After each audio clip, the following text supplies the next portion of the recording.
Hey y'all, just wanted to, before I got too much of the tape put on the old model here, I wanted to show you really how little you got to do in the phase of the filling and what have you. If we were going to take a mold off this, obviously you would want this to be a Class A surface, which is perfect.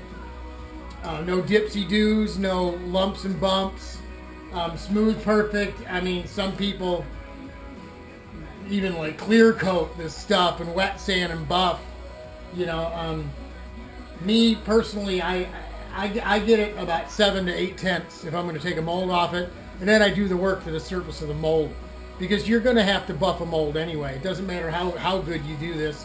You're going to have to spray this with mold release, that green stuff, if you were going to take a mold off it, and that's going to leave a texture. I mean, you're never going to be able to get that on like clear coat that's been buffed.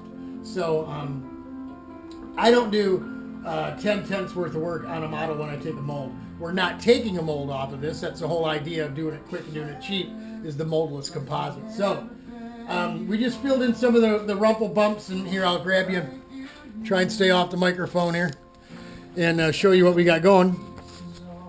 We just filled a little bit. We went over it with paint stick and found where we could see air, light come through, and just filled in the spots. The radius is around those projections. No big deal.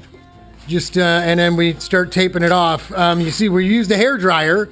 It helps because it's cold out here. I mean, it says 50 over there right now, but it's cold. I went in, took a break because my toes were cold. So you warm it up with the hair dryer, and it gets the glue on the tape a little stickier to help it hold on. Because when we do put the Pardal on here, I'm gonna try and stay off that microphone again.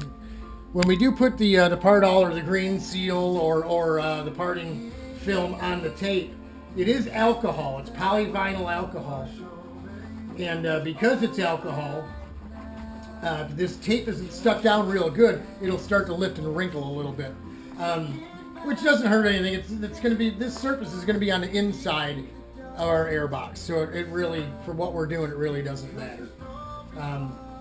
If in fact this works and we like it, we want to keep it, then we can doctor up the outside of the part we're going to make and take a mold off it, and that way we can make a nice sweet part. But just wanted to touch base, show you that there's not a lot of film. We don't sand it smooth because we're just going to cover it with tape. All the lines in the tape you'll see on the inside of the part, so it's not that big a deal. So I'll go ahead and get the rest of the tape on it, and then when I start putting the mold release stuff on, the green stuff on, I'll bring you that too. Talk to you soon.